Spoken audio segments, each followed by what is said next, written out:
La République française est une métropole unique à son genre. Une république mandatée par le corps social français, malgré les cris de la France insoumise. Une république des esprits de Vichy et de Marine Le Pen. Une république qui a mandaté la monarchie de Sarkozy et de Jacques Chirac, même si des moutons politiques l'ont toujours couru après pour une sollicitude asphyxiante à l'égard de ces anciennes colonies dites indépendantes et souveraines depuis plus de 6 décennies. Même si depuis peu, la renaissance du Tapo a été humble grâce à Dieu et au soutien de ses fils d'Afrique qui ont chassé le néocolonialisme occidental hors du territoire de l'Alliance des États du Sahel, tout comme les pères fondateurs de la Fédération du Mali à l'aube de l'indépendance du Mali indépendant. Même si l'exécutif français est beaucoup trop tordu pour penser que le néocolonialisme français continuera de rôder impunément dans ses anciennes colonies. Même si Emmanuel Macron est beaucoup trop dépassé par les événements pour penser que l'histoire de la politique française et africaine n'est pas appréciée selon son mérite. Même si, grâce aux réseaux sociaux, j'ai appris que la CEDEAO est sortie de son coma, puisqu'elle a enfin reconnu que Bazoum a été bazoumé.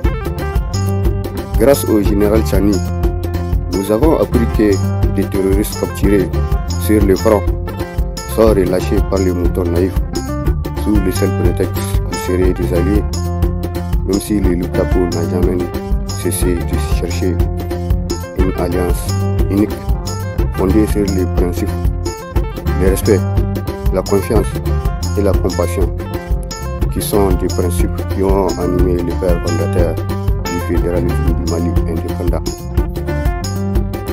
Même si le Lukaku ne cessera jamais de chercher une voie de salut pour l'Alliance des États du Sahel et pour un peuple confiant et conscient du déclin démocratique qui constitue le néocolonialisme occidental. Même si c'est à la force de ces anciennes colonies que la France s'est construite. Et même si selon Denis Laferrière, l'esclavage de ses fils emportés par les bateaux négriers fut la base de la plus grande économie du monde. Donc ce sont les Noirs qui ont fleuri les champs d'Amérique qui a enrichi l'Europe et l'Occident. Même si après la décolonisation, la démocratie occidentale s'est manifestée comme un allié auprès des anciennes colonies, pour ne pas dire comme une ambulance après l'hécatombe. Oui, pour ne pas dire comme une ambulance après l'hécatombe qu'a constitué la traite négrière. Et pour ne pas dire comme les médecins après la mort. Même si les moutons politiciens et les cancers qui a causé la rupture de la Fédération du Mali. Même si ces moutons politiques peuvent démolir toute une nation pour soulager la conscience colonialiste de l'Occident. Je suis un enfant du Sahel et je ne supporte plus cette attitude de supériorité d'Emmanuel Macron envers l'Afrique et ses fils. Et je pense que l'Occident devrait faire preuve de respect envers l'Afrique et ses ressources, puis avec tous les pouvoirs que leur confère la politique chaotique de la démocratie occidentale. Oui, je pense aussi que les moutons déserteurs de la CEDEAO sont beaucoup trop suicidaires pour penser que quand les laborasques de la guerre soufflent au Sahel, le Lukaku n'est pas en mesure d'agir comme le tigre. Et tout comme la France insoumise, le Lukaku est une union des fils du Sahel, un symbole d'unité et de fraternité, une union fortifiée par un peuple avisé et dans un écosystème caractérisé par l'aridité du climat sahélien, pour ne pas dire dans un milieu où des animaux politiques créent des partis pour passer un compromis avec les moutons parrainer, afin de leur garantir un poste de ministre ou tout autre poste qui pourrait apaiser la petite dispute de ces animaux politiques qui ne vivent que pour chasser. Même si c'est insultant de voir Emmanuel Macron se cramponner au pacte colonialiste qu'il a signé avec les moutons naïfs du Niger.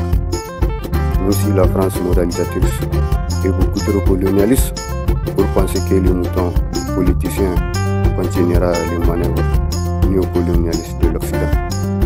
C'est à croire qu'il est très émis à l'idée d'être le dernier représentant d'une longue lignée de politiciens aux idées colonialistes qui ont trépassé dans les couloirs de l'Élysée. Étant donné que l'exécutif français a regardé avec un œil noir la CEDEAO suicidaire menaçant ma patrie militairement, il y a de cela quelques mois, je me suis fixé un devoir de dire aux moutons politicards de la CEDEAO qu'ils ont lamentablement échoué, car ma patrie a survécu à la prise d'otages de bon nombre de gouvernements dévoués à la riba et à Boléré. Ils ont lamentablement échoué à tester la capacité du CNSP à se défendre, car j'ai cru entendre que les forces armées nigériennes ont des années d'expérience en matière de la lutte contre le terrorisme. Et en tant qu'enfant du Sahel, j'ai toute autorité à déclarer que le Niger est mien, tout comme les Luptako. Oui, et les Luptako symbolisent la cavalerie qui chassera le néocolonialisme français hors des frontières de toute l'alliance des États du Sahel. Tout comme l'a fait Moudou Bokita pendant le soleil des indépendances du Mali indépendant. Même si le président béninois a omis que le Niger a survécu aux sécheresses les plus féroces du climat sahélien. Même si le président français a omis de dire à l'opinion française que contrairement au général Chani, le politicien Bazoum est beaucoup plus ouvert aux fouilles approfondies de son sous-sol. Il aurait dû dire clairement que le mouton naïf est beaucoup plus docile que le général de brigade Abdraman Chani. Même si le président français est beaucoup trop aveuglé par les manœuvres colonialistes de l'Arriva pour penser que c'est parce que le peuple est conscient des enjeux qu'il a manifesté un soutien total et sans condition à la junte militaire, tout comme le peuple malien et burkinabé.